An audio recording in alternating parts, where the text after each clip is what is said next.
لیکن یہ کہ اس وقت جو عالم عرب پر صورتحال پیدا ہو گئی اس میں ہمیں کیا کرنا چاہیے، پاکستان کے جو حالات ہیں ان میں کیا مشورے ہیں، اب میں ان چیزوں کے بارے میں آپ سے چند باتیں عرض کروں گا۔ پہلی بات تو یہ ہے کہ مشرق وسطیٰ کے مسئلے میں اس کے پس منظر کو سمجھ لینا چاہیے۔ ہمارے بہت سے احباب جو ہیں وہ فوری طور پر وقتی صورتوں کو جیسے کہ حالات و واقعات ہوتے ہیں صرف انہی کے اعتبار سے رائے قائم کرتے ہیں، چیزوں کا پس منظر جو ہے نگاہوں کے سامنے رہنا چاہیے۔ اس صدی کا ایک مختصر سا نقشہ ذہن میں رکھیے۔ یہ 20ویں صدی کے آغاز کے وقت جسے ہم پورا کہتے ہیں مڈل ایسٹ، بلکہ صرف مڈل ایسٹ نہیں، پورا شمالی افریقہ سلطنت عثمانیہ کا حصہ تھا، خلافت عثمانیہ۔ لیبیا، الجزائر، مصر، پورا حجاز، یمن، پورا عراق، شام، اور یہ شام ہی کے حصے ہیں در حقیقت، اردن اور لبنان، یہ سب یہ شام عرب، عراق عرب، یہ پورا علاقہ خلافت عثمانیہ یہ اس کا حصہ تھا۔ پہلی جنگ عظیم میں انگریزوں نے عربوں کو بغاوت پر آمادہ کیا، غداری پر آمادہ کیا، انہوں نے خلافت عثمانیہ کے خلاف بغاوت کی، بیج بوئے ان کے دلوں کے اندر نفرت کے، ابھارا انہیں، تم ترکوں کے غلام کیوں ہو، تمہیں خود حاکم ہونا چاہیے، تم کھڑے ہو جاؤ، ہم مدد کریں گے، تم بغاوت کرو، تم ان ترکوں کے خلاف ہماری مدد کرو، ہم تمہیں آزاد کر دیں گے، تم اپنے پاؤں پر خود کھڑے ہو جانا۔ یہ بہت ہی ہمارے لیے دردناک المیہ ہے اس پہلی جنگ عظیم کا۔ کرنل لارنس جیسا شخص، برطانوی استعمار، اور اس کے نتیجے میں عربوں نے بغاوت کی۔ اور اس قدر دردناک بات آپ کو بتا رہا ہوں، میں پہلی مرتبہ جب سن 62 میں حج کے لیے گیا مدینہ منورہ میں، ابھی وہ ریل کے انجن کھڑے ہوئے تھے۔ یہ ترکی کے زمانے میں، سلطنت عثمانیہ کے زمانے میں بغداد سے مدینے تک ریلوے لائن تھی۔ یہ پورا ایک عالم سلطنت عثمانیہ، صرف سلطنت نہیں، خلافت عثمانیہ، پوری ٹرینیں جو ہے ترکوں کی اڑائی گئی، ہزاروں ترکوں کو شہید کیا گیا، یہاں تک کہ صحن حرم میں شہید کیے گئے سینکڑوں ترک۔ یہ جرم تھوڑے نہیں ہے، معمولی نہیں۔ آج جس کی سزا مل رہی ہے معلوم ہونا چاہیے کہ وہ جرائم کون کون سے تھے۔ اب بھی جو لوگ گئے ہیں انہوں نے دیکھا ہوگا ترکی کا قلعہ موجود ہے اوپر پہاڑی کے اوپر، حرم کا جو سب سے بڑا دروازہ ہے باب ملک عبد العزیز، اس کے سامنے ایک لائبریری ہوتی تھی، اب تو غالباً وہ بھی گرا دی گئی ہے، اس کے پیچھے پہاڑی پر ترکوں کا قلعہ ہے پرانا، اس پر توپیں موجود تھیں۔ جب بغاوت ہوئی ہے، جو حرم میں آئے ہوئے تھے ترک فوجی، ظاہر بات ہے نہتے، وہ تو نماز پڑھنے آئے ہوئے تھے، ان کو وہاں ذبح کیا گیا ہے، اور ترکوں نے اپنی توپیں استعمال نہیں کی کہ کہیں بیت اللہ کو کوئی اذن نہ پہنچ جائے۔ بہرحال یہ غداری ہوئی ہے پہلی جنگ عظیم کے دوران، اور نہ صرف ترکوں پہ عربوں نے کی ہے۔ جیسا کہ میں نے کہا تھا، دو ہیں سب سے بڑے مجرم روئے ارضی کے اوپر امت مسلمہ کے طبقات۔ ہمارا پنجابی سپاہی بھی جا کر انگریزوں کی مدد کر کے ایلن بی کو قبضہ جو لے کر دیا بغداد کا، اس میں ہمارے مسلمان پنجابی سپاہی بھی شامل تھے۔ یہ خون چکاں باب ہے ہماری تاریخ کا اس صدی کا۔ لیکن اس کے بعد سلطنت عثمانیہ کے ٹکڑے ہو گئے، چیتھڑے ہو گئے۔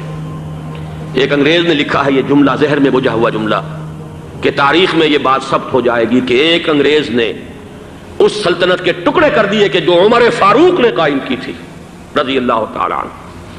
یہ پورا عالم، یہ تمام علاقہ کس نے فتح کیا تھا؟ یہ بات ہاتھ بدل گئے تھے، پھر ترک آ گئے، خلافت عثمانیوں کے پاس چلی گئی، لیکن یہ سلطنت تو حضرت عمر رضی اللہ تعالیٰ عنہ کے زمانے سے چلی آ رہی تھی۔ اس کو ایک انگریز کرنل نے، اور اس نے بغاوت میں آمادہ کر کے عربوں کو اور ترکوں کے پیٹھ میں چھرا ڈھپوا کر ان کے ذریعے سے اور ٹکڑے کر دیے۔ لیکن جب جنگ ختم ہوئی، اب انہوں نے کہا کہ اب ہمیں آزادی دیجیے، تو اب انہیں معلوم ہوا کہ غداروں کو دنیا میں کیا ملتا ہے، ٹکڑے کر دیے گئے۔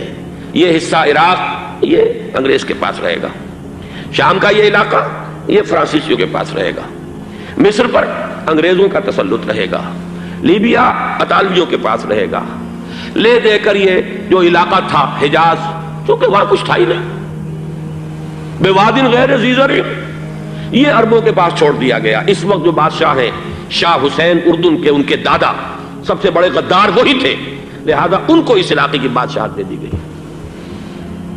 اس کے بعد نجد سے ایک تحریک اٹھی ہے، وہ سعودی جو خاندان ہے وہ نجد سے اٹھا ہے۔ نجد میں اس وقت کچھ بھی نہیں تھا، وہ تو صرف ریت کے تودے تھے اور کچھ بھی نہیں، لہذا ادھر کسی استعماری قوت کو دیکھنے کی ضرورت ہی نہیں تھی۔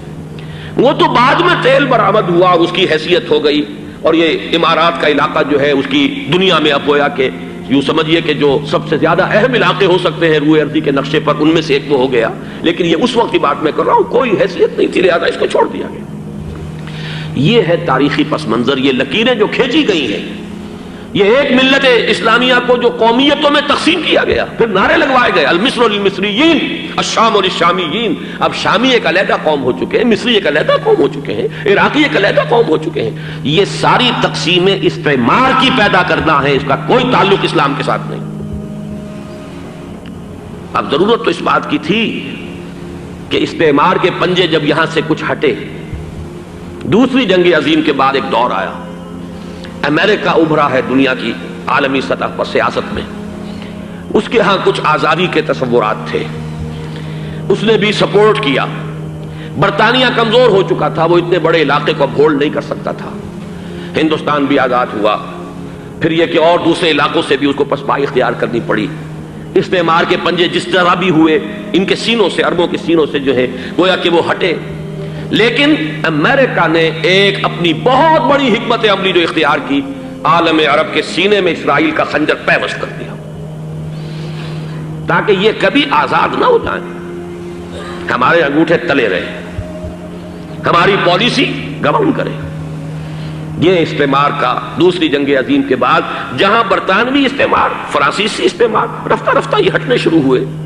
صدر ناصر نے انگریزوں کو اٹھا کر پھینکا میڈیٹرینین میں اور دوسرے جگہوں سے، الجزائر نے آزادی حاصل کی فرانس سے، اطالویوں سے جو ہے لیبیا والوں نے آزادی حاصل کی، یہ ہو گیا، لیکن ایک خنجر پیوست کر دیا گیا اسرائیل کا سینہ عرب۔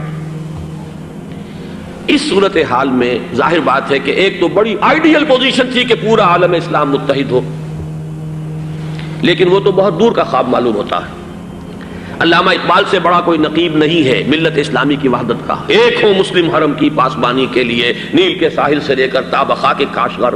لیکن انہیں بھی اپنے لیکچرز میں کہنا پڑا کہ اس وقت جو صورتحال ہے، پورے عالم اسلام کی ایک وحدت بن جانا تو تقریباً ناممکن نظر آ رہا ہے۔ اگر کسی طرح ایک common wealth of Muslim nations وجود میں آ جائے تو بھی بڑی کامیابی ہوگی، لیکن اس سے بھی پہلے یہ تو زیادہ آسان تھا کہ عالم عرب ایک وحدت کی شکل اختیار کر لے۔ یہ تو ایک قوم ہے، اکثر و بیشتر ایک نسل یا زیادہ دو نسلیں کہتی تھے۔ شمالی افریقہ میں بربر نسل بھی ہے، باقی تو سب عرب ہے۔ یہ پورا عالم ایک نسل، ایک زبان، پورے اتنے رقبے کے اوپر بولے جانے والی ایک زبان، یہ تو ایک ہو جائے۔ افسوس یہ ہے کہ اس کا ایک ہو جانا، ایک شخصیت ابھری تھی جو مذہبی مزاج کی شخصیت تھی، جو دینی مزاج کی حامل شخصیت تھی، اگر اس کی قیادت میں عالم عرب متحد ہو جاتا تو واقعتاً ایک بہت بڑا جو ہے مرحلہ وہ طے ہو جاتا پوری عالمی ملت اسلامیہ کی ایک وحدت اختیار کرنے کا۔ وہ شخصیت تھی شاہ فیصل شہید کی، اور اس لفظ کے ساتھ ہی آپ کے ذہن میں آ گیا ہوگا کیوں انہیں شہید کر دیا گیا، کس نے کیا کرایا، کہاں سے تعلیم حاصل کر کے آیا تھا وہ جس نے شہید کیا شاہ فیصل شہید کو، اس کی گردن پر کون سوار تھی، وہ یہودی لڑکی کے جس کے فوٹو بھی شائع ہوئے، ایک گردن پر اٹھائے کھڑا ہوا شہزادہ اپنی ایک یہودی دوست کو، لڑکی کو، اور وہی ہے کہ جس نے جا کر پستول سے شہید کیا ہے۔ جان اچھی طرح جان لیجئے، جیسے بارہا میں نے عرض کیا ہے کہ حضرت عمر کو شہید کرنے والا کہنے کو ابو لولو فیروز تھا، لیکن اس کے پیچھے پورا ایرانی نسل پرستی کا جو پورا پس منظر ہے، اسے تو ہر شخص جس کی ذرا بھی نگاہ جو ہے، جو صرف منظر کو نہ دیکھ رہی ہو، پس منظر کو بھی دیکھنے والی ہو، وہ تو جان لے گی کہ ابو لولو فیروز ایک فرد کا نام نہیں تھا، وہ ایران کا انتقام تھا عالم عرب سے۔ بالکل اسی طریقے سے یہ امریکی استعمار کا ہتھ کنڈا تھا، اسے محسوس ہوا۔ شاہ فیصل مذہبی مزاج کا شخص، یہ ابھر رہا ہے، اور یہ شاہ فیصل کی حکمت عملی کا ذرا آپ اندازہ کیجئے۔ لاہور میں سمٹ کانفرنس ہوئی، اس میں وہ آئے، سب سے ٹاورنگ پرسنالٹی پورے اس وقت عالم اسلام کے اندر شاہ فیصل کی تھی، اور وہ گویا کہ ایک بہت ہی جس کو کہا جائے کہ ایک بہت ایلڈرلی، ایک بزرگانہ ایک شخصیت جو ہے، اور انہوں نے اپنے دولت کے دروازے، عرب میں وہ مشہور تھے کہ نہایت خسیس اور بخیل انسان ہے، اس لیے کہ وہاں وہ خرچ کرتے تھے حساب کتاب کے ساتھ، لیکن ان کے خزانے کھلے ہوئے تھے عالم اسلام کے لیے، ادھر بھی مدد ہے، ادھر بھی مدد ہے، ادھر بھی کام ہو رہا ہے، ادھر بھی کام ہو رہا ہے۔ پھر انہوں نے تیل کا ہتھیار استعمال کر کے ایک دفعہ امریکہ کو دن میں تارے دکھا دیے تھے، لہذا ان کا ہٹایا جانا سین سے یہ امریکی استعمار کے لیے لازم تھا۔ اب لے دے کر رہ گئے کون سیکولر مزاج کے لوگ۔ پہلی اٹیمپٹ جمال عبد الناصر نے کی، ناکام ہو گیا۔ قذافی صاحب نے کوشش کی کہ وہ ان کی جانشینی حاصل کر لے، ناکام ہو گیا۔ اب ایک تیسری شخصیت صدام حسین کی، ملحد ہے، اسلام سے کوئی سروکار نہیں، باس کا فلسفہ، سیکولرزم پلس عرب نیشنلزم، یہ اصول ہے۔ لیکن یہ ہے کہ یہ شخصیت ابو بکر ایسی آئی ہے کہ اس سے اس وقت یہ جان لیجئے، میں امریکہ میں بھی عربوں سے مل کر آیا ہوں، سعودی عرب میں بھی اب میں وہ دیکھ آیا ہوں، نوجوان نسل جو ہے عربوں کی، پورا جو دوسرے عرب ممالک ہیں جہاں پر کہ مذہب کا اتنا چرچا ہی نہیں ہے، پورا فلسطینی عرب، جارڈن کے عرب، شامی عرب عوام، وہ سب کے سب صدام کے پیچھے ہیں اس وقت، اس لیے کہ انہیں نظر آ رہا ہے کہ ایک شخص پھر ایسا پیدا ہو کر سامنے آ گیا ہے جو شاید عالم عرب کو پھر یونائٹ کر دے۔ اور یہ ہے اصل وہ شے کہ جو امریکہ کے لیے کسی صورت میں قابل قبول نہیں۔ دولت کے یہ ذخائر، خلیج کی یہ دولت، سیال سونا اور اس کے ذخیرے، اور یہ کسی طریقے سے یہ امریکہ کے زیر اثر نہ رہے، یہ ہے وہ شے جو اسے برداشت نہیں ہے۔ وہ کوئی اربوں کی محبت میں نہیں آیا 2.5 لاکھ فوج لے کر، وہ کوئی شاہی عرب جو خاندان ہے سعودی، اس سے اس کی کوئی دلچسپی نہیں ہے، کوئی پتہ نہیں کہ وہ خود ان کو ہٹا دیں اور وہاں پر کوئی جمہوری ڈھانچہ جو ہے وہاں پہ کھڑا کروا دے خود امریکہ۔ اس لیے کہ سعودی عرب میں دیکھ آیا ہوں، حالات اگرچہ ظاہر بات ہے کہ زیادہ گہرائی میں تو وہاں جانے کا موقع ہی نہیں ہوتا، بہت ہی مستبد حکومت ہے، لیکن صاف نظر آ رہا ہے کہ اس وقت دونوں طبقے نوجوانوں کے جو ہے وہ شاہی خاندان کے شدید خلاف ہو چکے ہیں۔ جو وہاں پر جدید مثقف طبقہ ہے، جدید تعلیم یافتہ، جو باہر پڑھ کر آیا ہے امریکہ میں اور کہیں اور وہ کثیر تعداد میں، اب وہ صاف سوال کر رہے ہیں کہ یہ بلینز اور بلینز آف ڈالرز کے جو ہمارا خرچہ آتا تھا، ہمارے ہتھیاروں کے آرڈر جاتے تھے، وہ کہاں گئے؟ کل 65,000 فوج، اور عرب کے پاس، سعودی عرب کے پاس اتنے ٹینک بھی نہیں ہیں جتنے کہ یمن جیسے غریب ملک کے پاس ہیں، تو ہمارا روپیہ یہ گیا کہاں؟ یہ ایک سوال ہے جو ہر شخص کے ذہن کے سامنے ہے۔ اب ہمیں اپنے معاملات کو خود سنبھالنا ہوگا۔ اسی طریقے سے جو مذہبی طبقہ ہے، اور وہاں ہے بڑی تعداد میں مذہبی طبقہ نوجوان جن میں بڑا جذبہ ہے، اور ان کا وہ جوش جہاد انہیں جہاد افغانستان تک لے کر آیا ہے۔ سینکڑوں عرب نوجوان یہاں جو ہے شہید ہوئے، اپنے ملک میں تو انہیں بولنے کی بھی کوئی امکان نہیں ہے، لیکن یہاں وہ جذبہ جو اندر اندر پروان چڑھ رہا ہے، وہ جذبہ انہیں لایا ہے، اور افغانستان کی سنگلاخ واریوں کے اندر انہوں نے جام شہادت نوش کیا ہے۔ وہ طبقہ بھی شدید مخالف ہو چکا ہے کہ انہوں نے امریکیوں کو بلا کر، ان میں یہودی بھی ہیں، عیسائی تو ہے ہی ہے، یہودی ہیں، یہودی عورتیں ہیں، جو کچھ اب وہاں بے حیائی اور بے پردگی کے مناظر نظر آ رہے ہیں۔ یہ سرزمین عرب، میں نے امریکہ میں تقریر سنی ہے اسنا کے جو فائنل ان کا ایک سیشن تھا، اسلامک سوسائٹی آف نارتھ امریکہ، جس میں میں مدعو کیا گیا تھا، اور اسی لیے میں نے یہ سفر کیا تھا۔ ایک نوجوان نے جو تقریر وہاں پر کی ہے، واقعہ یہ ہے کہ میں حیران رہ گیا اس کی جرأت کا۔ اس نے کہا کہ حضور نے فرمایا تھا کہ جزیرہ نما عرب میں 2 دین جمع نہیں ہو سکتے، اور آج شاہی خاندان کی صرف اپنی حکومت کو بچانے کے لیے امریکیوں کو اتنی بڑی تعداد میں بلا لیا گیا ہے، جن میں موبائل چرچ بھی ہیں، موبائل سینیگوگز ہیں، یہودی مرد اور عورتیں جو ہے دندناتے پھر رہے ہیں آج عرب کی سرزمین پر۔ لہذا جو مذہبی طبقہ ہے وہ اس پر شدید رد عمل جو ہے اس کے اندر پایا جاتا ہے۔ یہ حالات ہیں جو میں آپ کے سامنے چاہتا تھا کہ رکھ دوں۔ یہ وہ شامت اعمال ہے۔ ایک طرف یہ کہ وہ شخصیت جو ہے صدام حسین کی، وہ کوئی پسندیدہ شخصیت نہیں، لیکن یہ کہ اس شخصیت کو تقویت دینے والے بھی تو یہی لوگ تھے۔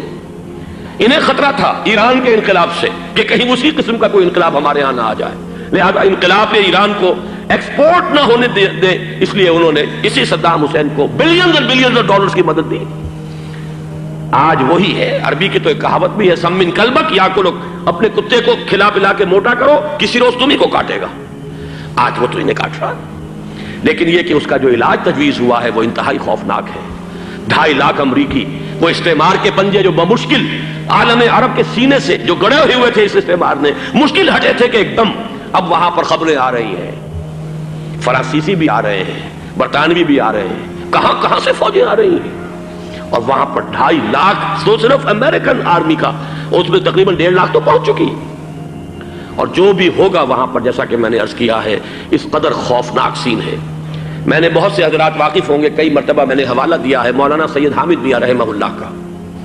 انہوں نے ایک دفعہ مجھے بتایا تھا کہ احادیث میں جو قرب قیامت کے حالات و واقعات کی پیشن گوئیاں ہیں، ان میں یہ ہے کہ وہ جو آخری جنگ ہونی ہے جو کہ دجال کے خلاف ہوگی مسلمانوں کی، اور جس میں کہ حضرت مسیح علیہ السلام کا نزول ہوگا، جس کے سلسلے میں اس سے پہلے ایک جنگ ہوگی بہت خوفناک، بہت خوفناک۔ اور عجیب الفاظ ان کے یہ تھے کہ اس میں ایک طرف مسلمان اور عیسائی اور یہودی تینوں ہوں گے۔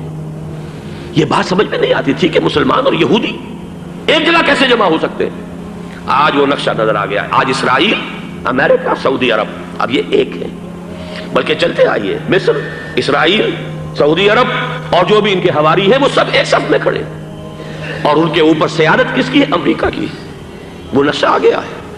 اور اس جنگ کے سلسلے میں مولانا حامد میاں رحمہ اللہ نے مجھے بتایا تھا کہ حدیث میں الفاظ آئے ہیں، اتنے لوگ ہلاک ہوں گے، اتنے لوگ ہلاک ہوں گے، اتنے لوگ ہلاک ہوں گے کہ ایک پرندہ سینکڑوں میل تک اڑتا ہوا چلا جائے گا اور اسے سوائے لاشوں کے اور کچھ نظر نہیں آئے گا۔ یہ نقشہ خاکم بدہن تلا ہوا ہے، کھڑا ہوا ہے۔ جو بھی ہوگا کیمیاوی جنگ، کیمیاوی کیمیکل وارفیئر اور پھر ایٹمک وارفیئر، جس کی کھلی دھمکیاں دی جا چکی ہیں۔ کبھی کوریا کے بارے میں اندیشہ تھا کہ یہ درندے خدا کی دھرتی کو، کوریا کی غریب بستی کو ناگاساکی بنا کے چھوڑیں گے، ہیروشیما بنا کے چھوڑیں گے۔ آج وہ صورتحال جو ہے عالم عرب پر، heart of the Arab land, اس پر یہ صورتحال بالکل تلی کھڑی ہے۔ اس میں ہمیں کیا کرنا چاہیے؟ میں نے یہ چاہا کہ پورا پس منظر آپ کے سامنے ہو، صرف وقتی سا کوئی ایک نعرہ، وقتی سی کوئی ایک خبر، اس کے حوالے سے ایک جذبات کا معاملہ، پورا ایک پس منظر سامنے رکھیے۔ اب وہ آپ کو شاید میری باتیں جو ہے وہ سمجھ میں آ جائیں۔ نمبر ایک، ہمیں کسی صورت اس جنگ میں امریکہ کے گھڑے کی مچھلی نہیں بننا چاہیے۔ امریکہ اسلام کے تحفظ کے لیے نہیں آیا، امریکہ حرمین کی حفاظت کے لیے نہیں آیا، امریکہ اپنے مفادات، عالمی مفادات کے تحفظ کے لیے آیا، اور زیادہ سے زیادہ آپ کہہ سکتے ہیں کہ وہ سعودی شاہی خاندان کی حفاظت کے لیے آیا۔ اور بڑا عمدہ مضمون چھپا تھا پچھلے، بلکہ ابھی تک تو وہ تازہ ہی ہے جب تک نیا نہیں آتا، ندا میں، جس کا عنوان تھا اربوں کا چھرا اور اربوں کا گلا۔ سارے پیسے بھی انہیں سے لے رہے ہیں۔ $12 بلین کا ایک چیک لے کر گیا جیمز بیکر۔ اندازہ تو کیجیے دنیا کہاں سے کہاں پہنچ گئی۔ میں حیرت ہوں کہ دنیا کیا سے کیا ہو جائے گی۔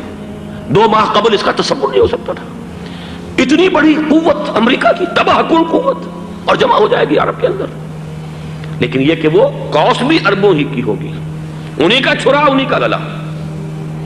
ہمیں کرنا یہ چاہیے، اللہ تعالی ہماری حکومت کو، ہمارے سیاستدانوں کو، ہمارے ذمہ دار لوگوں کو ہدایت دے، وہ امریکہ کے گھڑے کی مچھلی نہ بنے۔ اس کے تحفظ کے لیے یا شاہی خاندان کی حفاظت کے لیے بہت کچھ انہوں نے عیش کر لیے، کافی عیش کر لیے۔ باقی یہ کہ اب جو کچھ ہونا ہے وہ ہونا ہے۔ حرمین شریفین کو تو خود عرب کے لوگ کہتے ہیں کہ کوئی خطرہ نہیں ہے۔ سارا جھگڑا تو وہ تیل کی دولت کا ہے۔ وہ تیل کی دولت جو ہے وہ شمال مشرقی کونے کے اندر ہے۔ بلکہ یہ کہ جو رد عمل پیدا ہوا عالم اسلام میں اور سعودی عرب میں، خود اس کے مذہبی نوجوانوں میں امریکی فوجوں کی آمد کے خلاف اس کا جواب دیا گیا رابطہ عالم اسلامی کی طرف سے کہ یہ جو بھی جنگ کا محاذ ہے، جو فوجیں ہیں، یہ حرمین سے تو 1500 کلومیٹر دور ہے، تو حرمین کو تو کوئی خطرہ نہیں ہے۔ خطرہ ہے امریکہ کے عالمی مفادات کو۔ آج آپ کو معلوم ہے دنیا 2 طبقوں میں بٹی ہوئی ہے، دی رچ اینڈ دی پور۔ یہ جو اقوام ہیں، جو 6-7 قومیں شمار ہوتی ہیں دنیا کی دولت مند قومیں، ان کے لیے خطرہ ہے کہ یہ اگر ہم ان کا جو سب سے بڑا ذریعہ ہے اس کا صنعت کا، یہ تیل، اگر اس کو کچھ ہو گیا تو ان کی سب کی اکانومی جو ہے وہ ایک دم دھڑام سے زمین پر آ جائے گی، وہ بھی برابر ہو کر رہ جائیں گے دنیا کے دوسرے ملکوں کے۔ یہ اس کی حفاظت کے لیے آئے ہیں۔ ہمارے نوجوان کو آج میں سوچتا ہوں کاش کہ ہمیں معلوم ہو، ہمیں وہ تاریخ دہرانی نہیں چاہیے کہ ہم نے پہلی جنگ عظیم میں انگریزوں کے استعمار کے پنجے گڑوانے کے لیے اپنی جانیں دیں۔ پنجاب کا نوجوان، پنجاب کا مسلمان سپاہی بھی جا کر LNB کو قبضہ دلوانے کے اندر اور بغداد پر قبضہ کرانے میں اس کے تعاون کیا، اس کی مدد کی۔ کیا آج بھی وہی تاریخ اپنے آپ کو دہرائے گی؟ آج ہمارا فوجی جائے گا وہاں پر امریکہ کے تحفظ کے لیے، اس کے مفادات کے تحفظ کے لیے۔ پہلی بات یہ کہ یہ ہرگز نہیں ہونا چاہیے۔ ہونا کیا چاہیے؟ پہلی کوشش یہ ہو کہ یہ بین الاسلامی معاملہ بنے، مسلمان امت آئے، امریکی فوجیں جائیں، فرانسیسی جائیں، برطانوی جائیں۔ ہاں اس صورت میں کہتا ہوں پاکستان کا ایک ایک بچہ وہاں جائے اور اپنی جان قربان کر دے، اس لیے کہ یہ قرآن کا حکم ہے۔ وَإِن طَائِفَتَانِ مِنَ الْمُؤْمِنِينَ اقْتَتَلُوا فَأَصْلِحُوا بَيْنَهُمَا فَإِن بَغَتْ إِحْدَاهُمَا عَلَى الْأُخْرَى فَقَاتِلُوا الَّتِي تَبْغِي حَتَّى تَفِيءَ إِلَى أَمْرِ اللَّهِ فَإِن فَاءَتْ فَأَصْلِحُوا بَيْنَهُمَا بِالْعَدْلِ وَأَقْسِطُوا إِنَّ اللَّهَ يُحِبُّ الْمُقْسِطِينَ۔ امت مسلمہ کو حکم دیا گیا ہے اگر مسلمانوں کے 2 گروہ لڑ پڑے تو تم صلح کراؤ، اور اگر ایک فریق زیادتی پر تلا رہے، اڑا رہے، تو اب سب مل کر اس سے جنگ کرو یہاں تک کہ اسے اللہ کے حکم کے آگے جھکا دو۔ پھر اگر وہ اللہ کا حکم مان لے، صلح پر آ جائے، تو پھر عدل و قسط کے ساتھ ان کے درمیان صلح کرا دو۔ یہ ہمیں حکم ہے، مسلمانوں کو حکم ہے۔ لیکن یہ کہ یہ امریکی آ رہے ہیں اور امریکی استعمار اور امریکی مفادات، اور اس کے لیے جو ہے پاکستان کا مسلمان سپاہی بھی جائے، میرے نزدیک کسی صورت میں صحیح نہیں۔ مطالبہ بھی ہو رہا ہے، آج ہی غالباً ایک انٹرویو آیا ہے، شاہ حسین کے بھائی جو ہیں حسن بن طلال، انہوں نے بھی یہی کہا ہے کہ اس کو مسلمانوں کو آپس میں اس معاملے کو طے کرنا چاہیے، اس قضیے کو، امریکی فوجوں کو یہاں سے فوراً واپس جانا چاہیے۔ اور یہی بات میں یقیناً تائید کروں گا، تحسین کروں گا، یہی موقف ایران کا ہے۔ ایران عراق کے خلاف جو UN کے سینکشنز ہیں، کہتا ہے ہم اس کی پابندی کریں گے، لیکن امریکہ کو یہاں سے نکلنا چاہیے۔ یہ مسلمانوں کا اپنا معاملہ ہے، وہ آپس میں طے کریں۔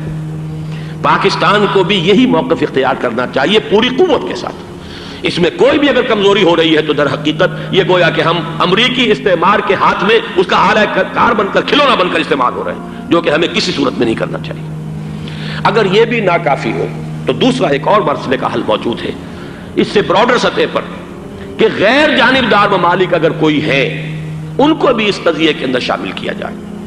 ایک تحریک تھی کسی زمانے میں، کافی بڑی تھی، لیکن یہ کہ وہ بھی اگر اس کے اندر شامل ہو جائیں۔ لیکن امریکہ، رشیا، یہ تو ظاہر بات ہے سپر پاورز ہیں، ان کے مفادات ہیں، عالمی اور گلوبل مفادات ہیں، لہذا اول تو یہ ہونا چاہیے کہ بین الاسلامی معاملہ بنا کر، اس صورت میں جیسا کہ میں نے عرض کیا ہماری پوری فوج بھی جائے اللہ پر توکل کر کے، پاکستان کا محافظ اللہ ہوگا، اگر اللہ کے ایک حکم کے اوپر عمل کرتے ہوئے مسلمان یہاں سے جائیں اور جا کر وہاں پر جو ہے اپنی جانیں دینے کو تیار ہو جائیں۔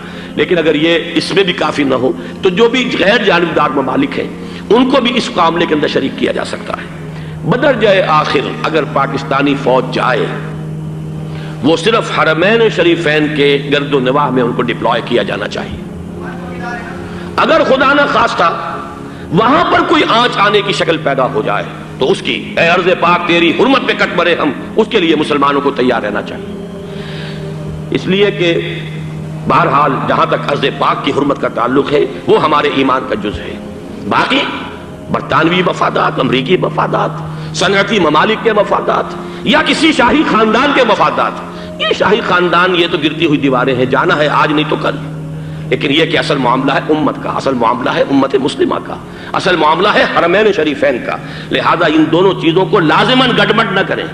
آپ حضرات کے علم میں ہے کہ اس سے پہلے ایران کی طرف سے بار بار مطالبہ ہوا کہ حرمین کو بین الاسلامی کنٹرول میں دے دیا جائے اور سعودی عرب کا اس کے اوپر سے جو انتظامی عمل دخل ختم کر دیا جائے۔ میں نے کبھی تائید نہیں کی، اس لیے نہیں کی کہ میرا مشاہدہ ہے، میں گیا ہوں بارہا، سعودی عرب کی حکومت نے چاہے خود بھی بڑے بڑے محل بنائے ہیں لیکن حرمین کی خدمت کے اندر بھی کوئی کمی نہیں کی، اس پر انہوں نے اربوں ڈالر اس پر بھی خرچ کیا ہے، اس کے اوپر انہوں نے اس حج کے انتظامات پر پوری حکومت جو ہے وہ اپنے آپ کو لگائے رکھتی ہے۔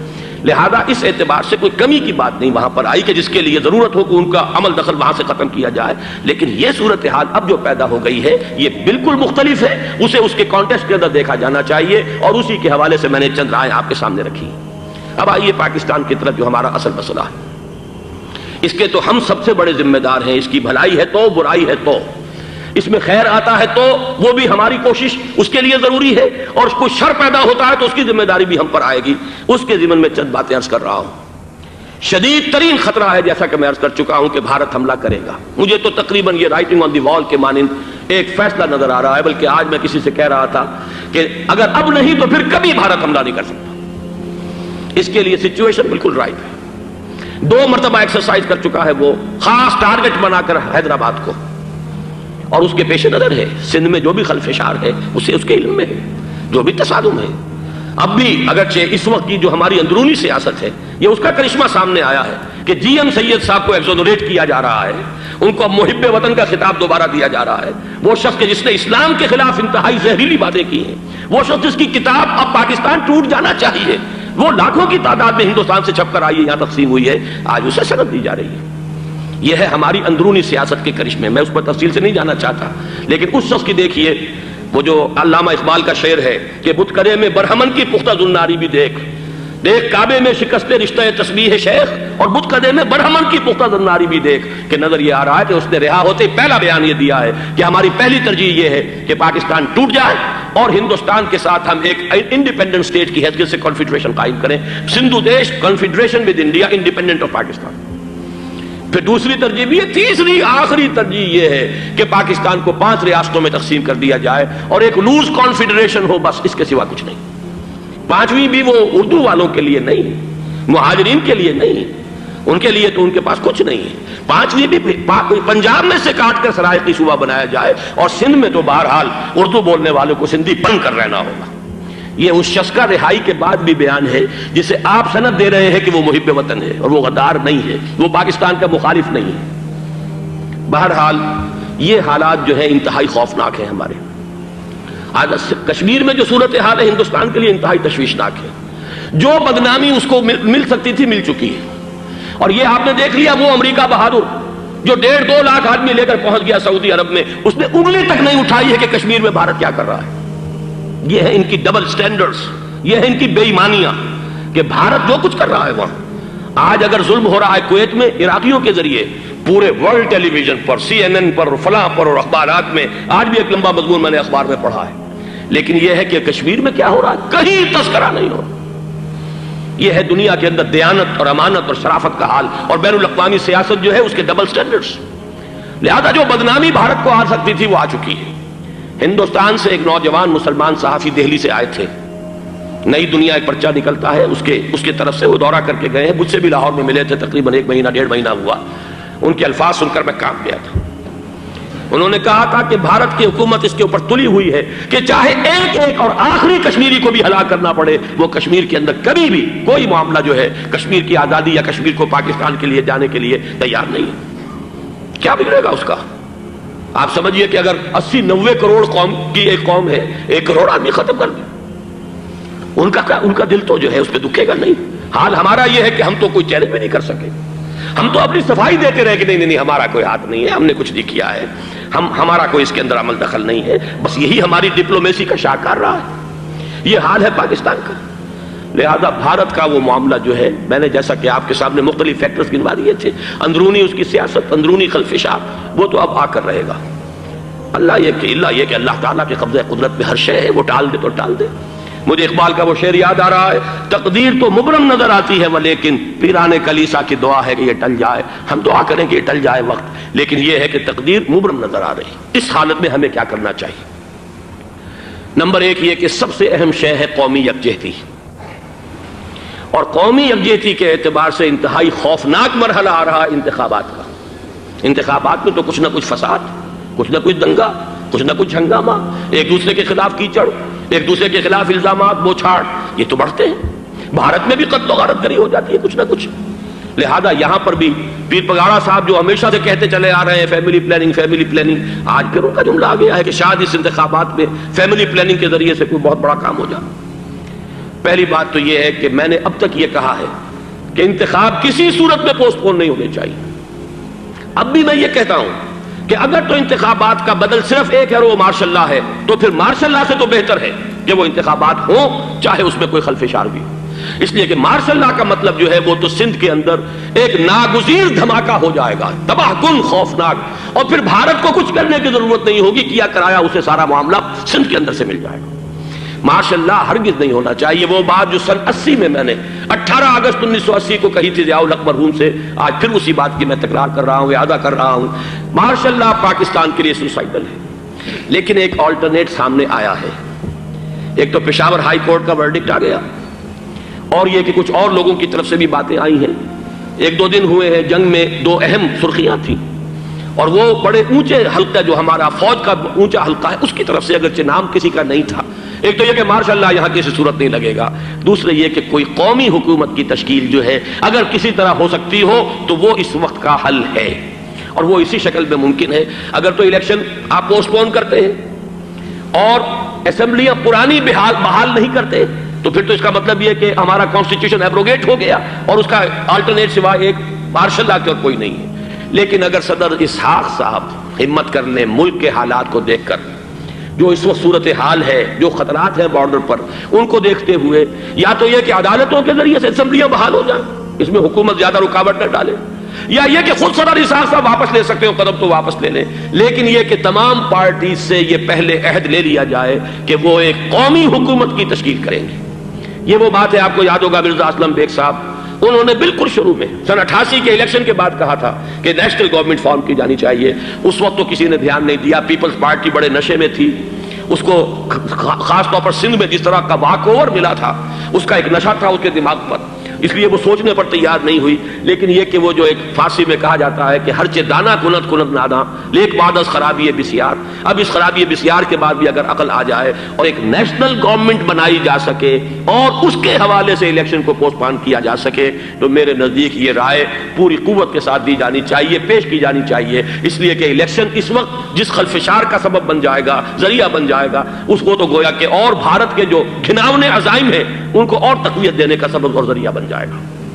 دوسری بات یہ، اس قوم کے اندر جذبہ جہاد، وہ ڈیفینسو جہاد، دفاعی جہاد، جس کے بارے میں کوئی دو رائے نہیں ہو سکتی کہ اس کے لیے جو جان بھی دی جائے گی وہ شہادت کی موت ہوگی، اس لیے کہ حضور کی حدیث ہے من قتل دون مالہ فہو شہید، جو شخص اپنے مال کی حفاظت کرتے ہوئے مارا گیا مسلمان وہ شہید ہے۔ تو ظاہر بات ہے کہ اپنی آزادی کا تحفظ جو ہے وہ مال کے تحفظ سے زیادہ اہمیت رکھنے والی شے ہے۔ ایک جذبہ جہاد پیدا کیا جائے اور ایک پیپلز آرمی یہاں پر کھڑی کی جائے، عوامی فوج۔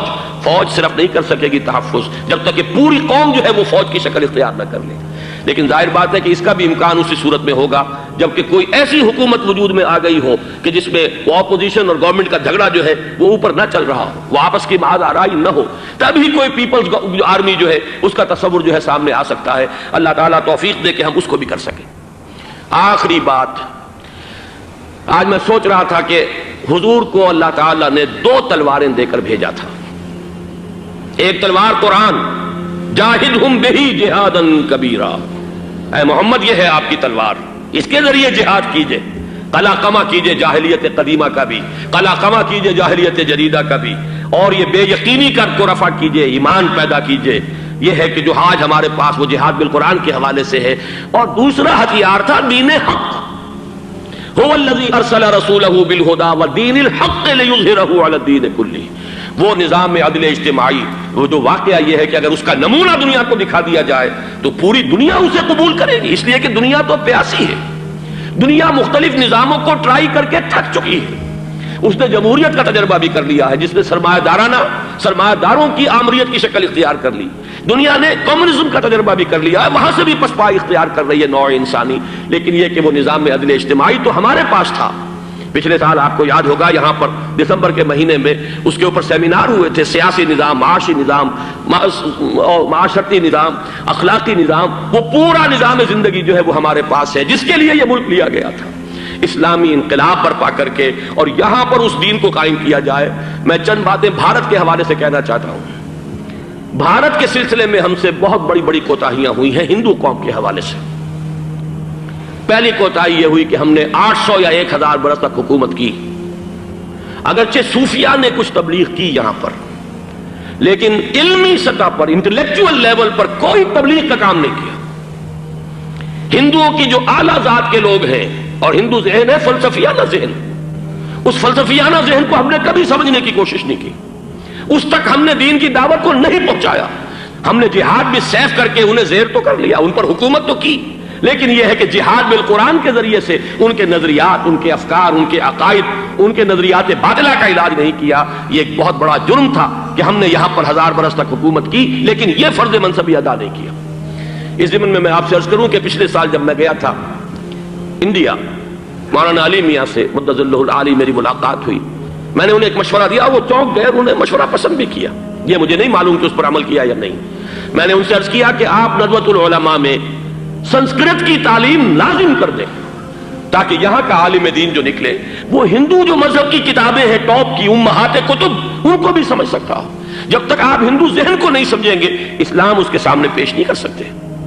لہذا ایک کام تو ہمیں یہ کرنا ہے، اور میں نے شاید آپ میں سے جو حضرات بھی میثاق پڑھتے ہیں ان کے تو علم میں یہ بات ہوگی کہ میں نے شاہ ولی اللہ دہلوی رحمۃ اللہ علیہ کا ایک قول جو ہے نقل کیا ہے، ہندوستان ہی کے ایک رسالے میں وہ ان کا قول جو ہے اس کو کوٹ کیا گیا تھا، وہاں سے میں نے نقل کیا کہ انہوں نے فرمایا کہ ایک وقت آئے گا کہ ہندو قوم کے اعلیٰ ذات کی اکثریت اسلام قبول کر لے گی، اللہ کرے کہ وہ کام ہو، وہ بھی ہوگا تو جہاد بالقرآن کے ذریعے سے ہوگا۔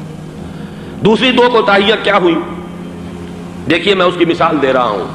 ہم نے اب تک اسلام کے لیے جو نعرہ بازی کی ہے اس کا نتیجہ یہ نکلا، ہندو کو ہم نے بیدار کر دیا، چوکنا کر دیا، منظم کر دیا، اپنے خلاف کھڑا کر دیا، اور ہم نے کچھ کیا نہیں۔ اس کی ایک سادہ مثال دے رہا ہوں۔ چپ راس چپ، چپ راس چپ، خاکسار تحریک دہل گیا تھا پورا ہندوستان، واقعہ یہ کہ دہل گیا تھا۔ وہ تحریک تو اس کے بعد ختم ہوئی، اب آثار قدیمہ میں کہیں رکھی ہوئی ہے، لیکن ہندو نے اس وقت سے RSS شروع کی، ہندو کو جگہ دیا۔ RSS جوابی تحریک تھی خاکسار تحریک کے مقابلے میں، اور وہ 60 برس ہو گئے مسلسل کام کر رہے ہیں، وہ تحریک موجود ہے اور اب وہ بہت بڑی فارمیڈیبل فورس بن چکی ہے ہندوستان کے اندر۔ اسی طرح دوسری بات عرض کر رہا ہوں، ہمارے ہاں اسلام کا نعرہ، اسلامی نظام، اسلامائزیشن، حکومت، قانون، یہ پہلے تو لگا کرتا تھا اپوزیشن کے پلیٹ فارم سے۔ 11 برس جو تھے ہمارے مرحوم ضیاء الحق صاحب کے، وہ ایوان حکومت سے یہ نعرہ لگا۔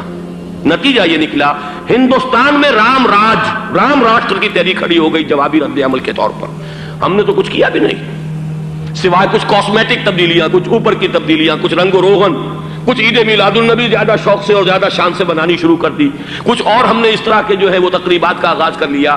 باقی وہ اسلام کا نظام، وہ نظام تو ہم نے قائم نہیں کیا۔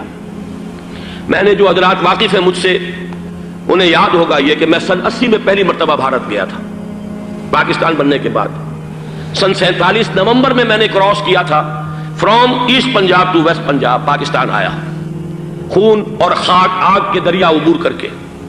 33 برس کے بعد میں گیا تھا واپس ہندوستان، پہلی مرتبہ سن 80 میں۔ واپس آ کے جو میں نے تقریر کی تھی اس کے چند چیزیں یاد ہوں گی بہت سے حضرات کو۔ میں نے کہا تھا میں نے 2 چیزیں بڑی اچھی دیکھی ہندوستان میں، جس سے ہندوستان میں مسلمانوں اور اسلام کے مستقبل کے بارے میں جو بہت زیادہ اندیشے اور خطرے تھے وہ دور ہو گئے۔ ایک یہ کہ ہندوستان میں بھی کوئی ایک نیشنلزم پیدا نہیں ہو سکا، بلکہ ریجنلزم ہے، علاقائیت ہے، لوگوں کے ذہن کے اندر علاقائیت ہے۔ اگر ایک مرکزی نیشنلزم پیدا ہو جائے تو بھارت بہت بڑی طاقت بن جائے گا، پورے علاقے کے لیے بہت بڑا خطرہ بن جائے گا۔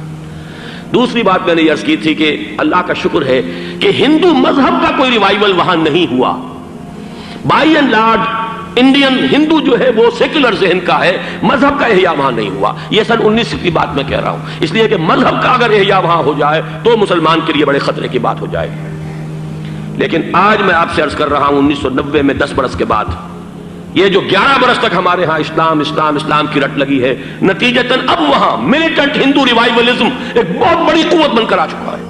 ہم نے کچھ کیا بھی نہیں، نعرے لگائے، اور وہاں BJP اب اگلے الیکشن کے اندر وہ یقین رکھتی ہے کہ اس کی حکومت ہوگی۔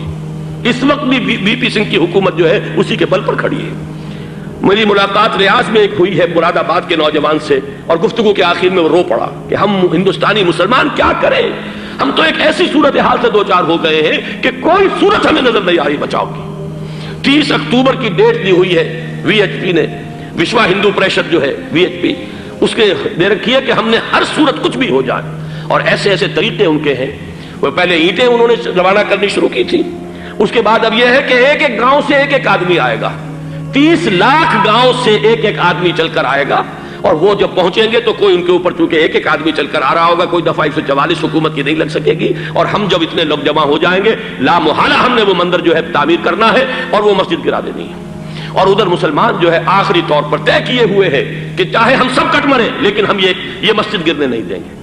خدا نہ خواستہ یہ صورتحال اگر بالفعل ہو جاتی کنفنٹریشن، اس وقت تو پھر بھی جو حکومت UP کی ہے وہ کچھ نہ کچھ مسلمانوں کا ساتھ دے رہی ہے، لیکن یہ کہ بے بس ہوتے کوئی دیر نہیں لگے گی۔ اگر لاکھوں لوگ جمع ہو جائیں اس شہر کے اندر، ایودھیا کے اندر، تو ظاہر بات ہے ہر حکومت گھٹنے ٹیکنے پر مجبور ہو جاتی ہے۔ 50,000 اہل تشیع نے ضیاء الحق صاحب کے گھٹنے ٹکوا دیے تھے، داغ رگڑوا دی تھی، اور وہ جو آرڈیننس تھا زکوٰۃ آرڈیننس، اس میں ترمیم کروا دی تھی۔ کیا ہوگا؟ نہایت خوفناک صورتحال ہے۔ لیکن اگر ہم یہاں اسلام صرف نام نہ ہو عملاً قائم کر کے دکھا دیں، مجھے یقین ہے کہ خود ہندو اسے قبول کرے گا۔ یہ تو نعمت ہے، یہ راحت ہے، یہ نظام عدل ہے، یہ تو بہترین حل ہے ہمارے تمام مسائل کا۔